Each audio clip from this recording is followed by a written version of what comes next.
Le grondement initial a commencé comme un tremblement, un bruit lointain et inquiétant qui vibrait à travers les champs gorgés de boue du front ouest, à travers la vaste étendue gelée du front est, et profondément dans les os des soldats qui s'y battaient. C'était le son d'un désastre imminent, d'un prédateur mécanique en éveil.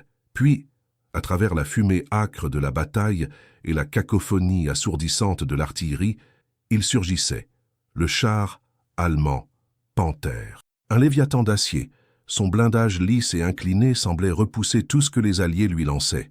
Son formidable canon 7,5 cm Sregoka 42 L-70, un instrument de destruction d'une précision terrifiante, crachait le feu et la mort, déchiquetant les lignes d'infanterie, anéantissant les positions défensives et transformant les chars alliés en brasiers en un clin d'œil. Pour le GI, américain recroquevillé dans une tranchée creusée à la hâte, ou pour l'équipage britannique d'un Sherman guettant par son périscope, le Panther n'était pas seulement une machine, c'était un symbole de la prouesse de l'ingénierie allemande, une bête apparemment invincible qui inspirait une terreur unique.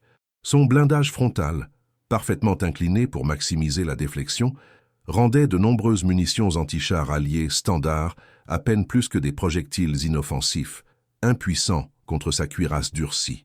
Le cliquetis nauséabond d'un obus heurtant et ricochant, suivi de l'avancée inexorable du Panther, était une expérience démoralisante. Comment combattre quelque chose qui ne voulait pas mourir, qui semblait immunisé contre vos meilleurs efforts?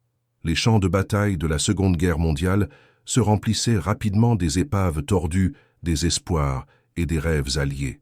Les chars Sherman, l'épine dorsale des divisions blindées américaines, se retrouvaient souvent terriblement désavantagés, leur blindage plus fin offrant peu de défense contre le puissant canon principal du Panther qui pouvait percer l'acier à des distances incroyables. Les commandants de chars étaient confrontés à un choix impossible, engager et risquer l'incinération instantanée, ou reculer et céder un terrain vital, sacrifiant un territoire durement gagné et les vies de l'infanterie qu'ils étaient censés soutenir. Les taux de perte montaient avec une vitesse effrayante, et le moral des forces alliées subissait un coup profond à chaque épave fumante. Toute tentative désespérée de trouver une parade fiable semblait échouer. Les bombardements d'artillerie, bien qu'utiles pour la suppression, réussissaient rarement des destructions décisives contre des cibles aussi lourdement blindées. Le soutien aérien était souvent indisponible ou inefficace contre une menace camouflée et se déplaçant rapidement. Même les manœuvres de flanc, bien que tactiquement solides, étaient pleines de dangers contre un ennemi qui se déplaçait avec une agilité surprenante pour sa taille, portant des coups dévastateurs avant de disparaître à nouveau dans la mêlée. Le poids psychologique était immense.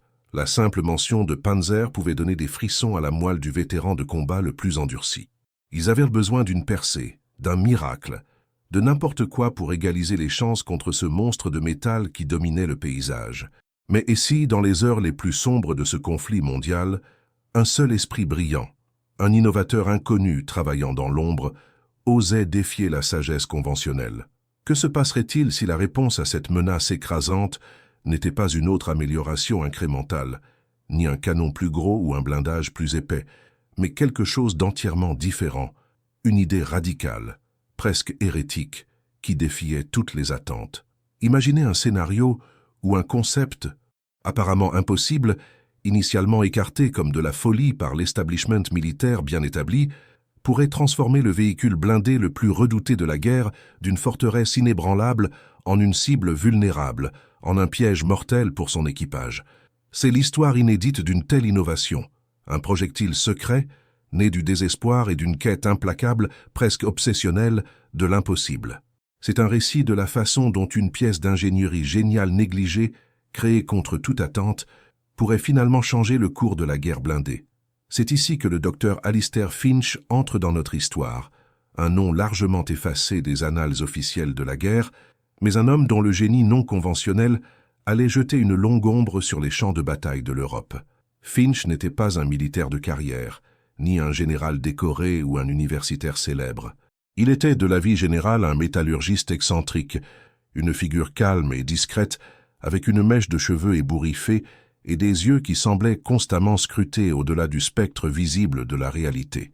Avant que la guerre ne l'entraîne dans son étreinte sombre, Finch était professeur dans un petit collège technique modeste du Midwest, plus connu pour ses expériences originales en sciences des matériaux que pour toute grande théorie.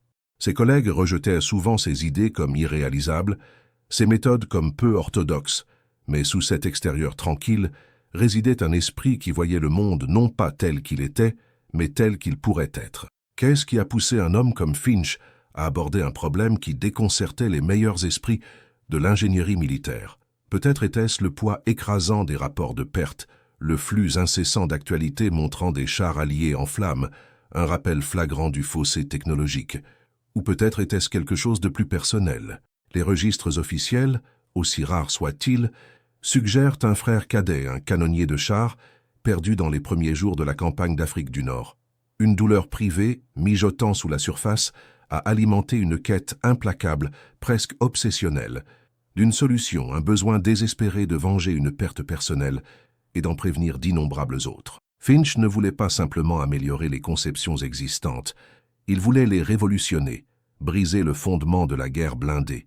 Il comprenait les matériaux à un niveau presque intuitif, voyant des faiblesses dans l'acier que d'autres ne percevaient que comme une force impénétrable. Il croyait que la réponse n'était pas de frapper plus fort, mais de frapper plus intelligemment, d'exploiter un défaut fondamental dans la conception du Panther que personne d'autre n'avait considéré. Son idée, lorsqu'elle fut finalement présentée au haut commandement, fut accueillie par un mélange d'étonnement et de mépris total. Finch proposait un projectile qui ne reposait pas seulement sur l'énergie cinétique ou les explosifs conventionnels. Au lieu de cela, son concept était centré sur un pénétrateur multi-étage révolutionnaire, enveloppé dans un alliage léger, mais incroyablement résistant. Le cœur de sa conception était une réaction chimique finement réglée, activée à l'impact, qui non seulement franchirait le formidable blindage incliné du Panther, mais plus important encore, créerait un effet interne dévastateur. Imaginez un projectile qui, une fois à l'intérieur, non seulement se fragmentait, mais libérait un jet de plasma dirigé et surchauffé, conçu pour enflammer les munitions, le carburant et le fluide hydraulique avec une efficacité terrifiante, transformant l'intérieur du char en une fournaise mortelle. C'était un concept né de sa profonde compréhension de la métallurgie et de la thermochimie, un principe qui défiait toute la doctrine balistique établie. « Vous proposez de la magie, Dr. Finch, pas de la balistique », s'était moqué le général Maxwell, un artilleur sévère de la vieille garde, frappant du poing sur le bureau en chaîne polie. « Nous avons besoin d'obus qui explosent, d'obus qui pénètrent, pas d'une expérience scientifique fantaisiste qui appartient à un laboratoire, pas aux lignes de front. D'autres scientifiques réputés, ancrés dans des décennies de sagesse conventionnelle, se firent l'écho du sentiment. « La physique ne le supporte tout simplement pas, Finch », a déclaré un balisticien de renom. Les exigences en énergie, la stabilité du matériau sous contrainte, c'est un rêve impossible, une chimère au mieux. Ils ont qualifié ces idées d'extravagantes, d'irréalisables, voire de dangereuses. L'establishment militaire, un mastodonte de bureaucratie et de protocoles rigides, considérait la proposition de Finch comme trop risquée, trop coûteuse et trop non conventionnelle. Le système d'acquisition, conçu pour des améliorations incrémentales et des technologies éprouvées, n'avait pas de catégorie pour un tel bond radical. Finch s'est retrouvé isolé, sa passion confondue avec de la folie. Il a été ballotté d'un comité sceptique à l'autre, ses plans méticuleusement dessinés et ses équations complexes rejetées d'un revers de la main. Les rejets étaient écrasants, chacun une nouvelle blessure à sa conviction inébranlable. Il n'était qu'un civil, après tout, sans le pédigré militaire ou l'influence académique pour convaincre les esprits endurcis de la machine de guerre. De nombreuses nuits, il s'asseyait seul dans son petit atelier désordonné, les sons lointains des nouvelles de la guerre à la radio, servant de rappel constant et angoissant, des vies qui étaient perdues pendant que sa solution prenait la poussière dans les dossiers bureaucratiques. La pression d'abandonner sa folie était immense, un cœur silencieux de doute résonnant dans son esprit. Pourtant, sous le poids du rejet, une détermination silencieuse, presque provocatrice, s'est solidifiée.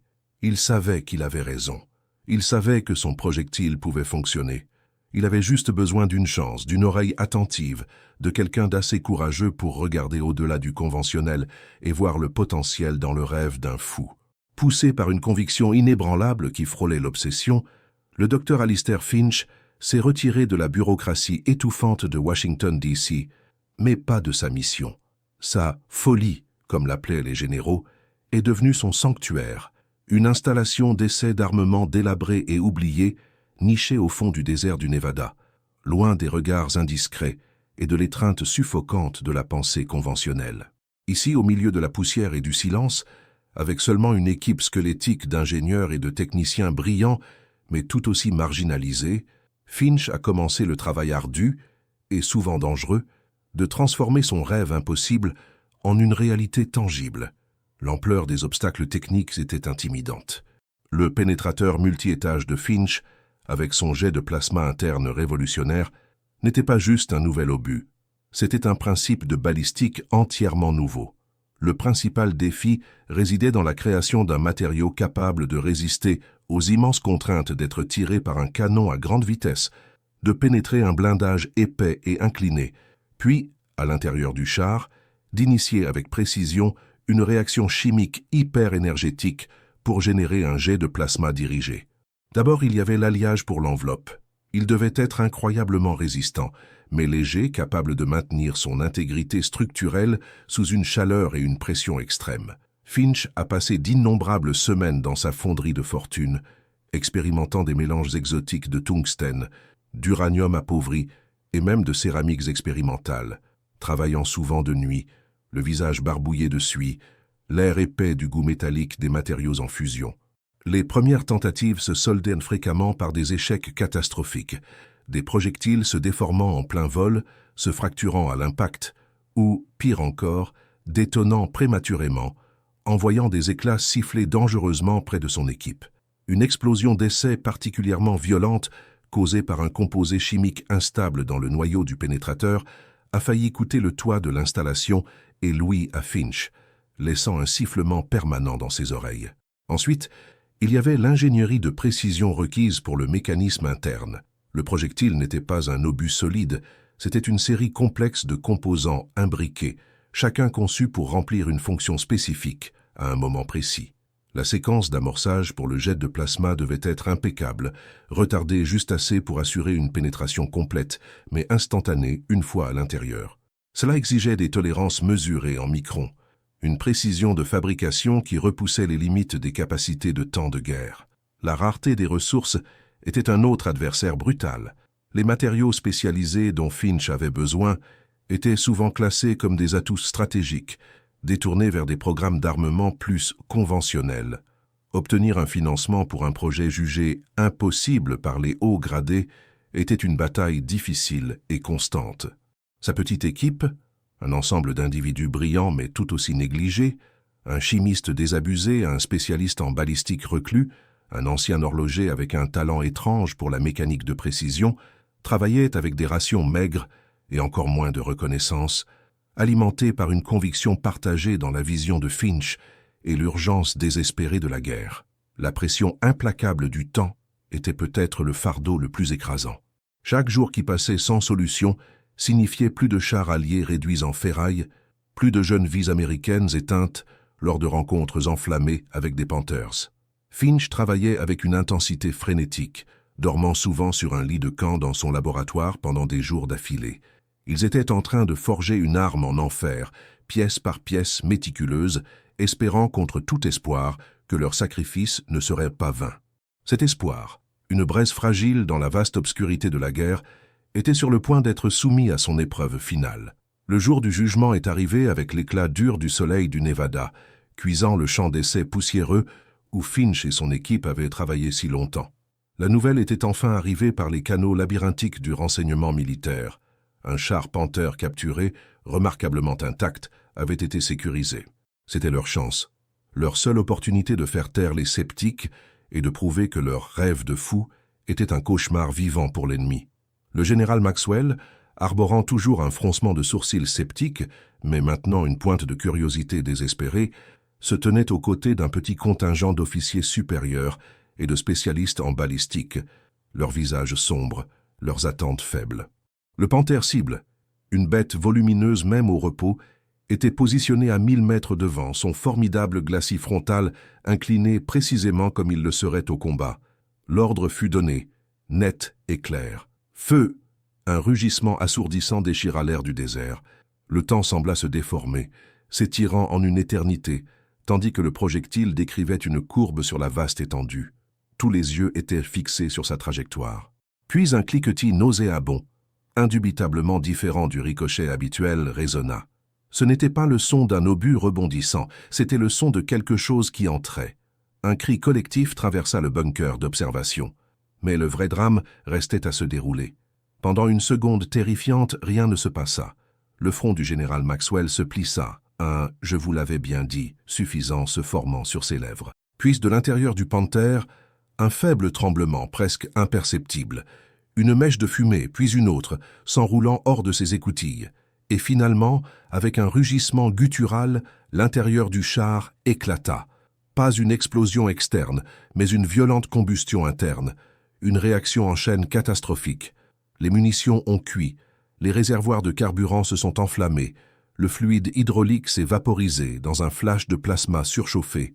Le Panther, ce symbole apparemment invincible de la puissance allemande, commença à luire de l'intérieur, son épaisse peau d'acier virant au rouge cerise, avant de se tordre et de se déchirer, crachant des flammes et de la fumée noire dans le ciel immaculé du désert. Il n'a pas seulement été pénétré, il a été oblitéré de l'intérieur, un cercueil de métal en feu.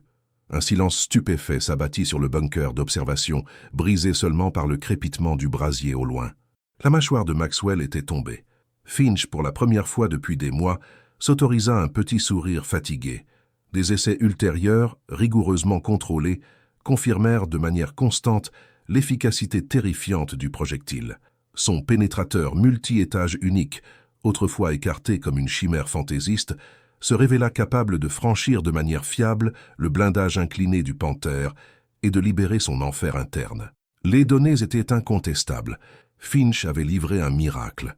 La transition des terrains d'essai dans le désert aux réalités brutales du champ de bataille fut rapide et urgente.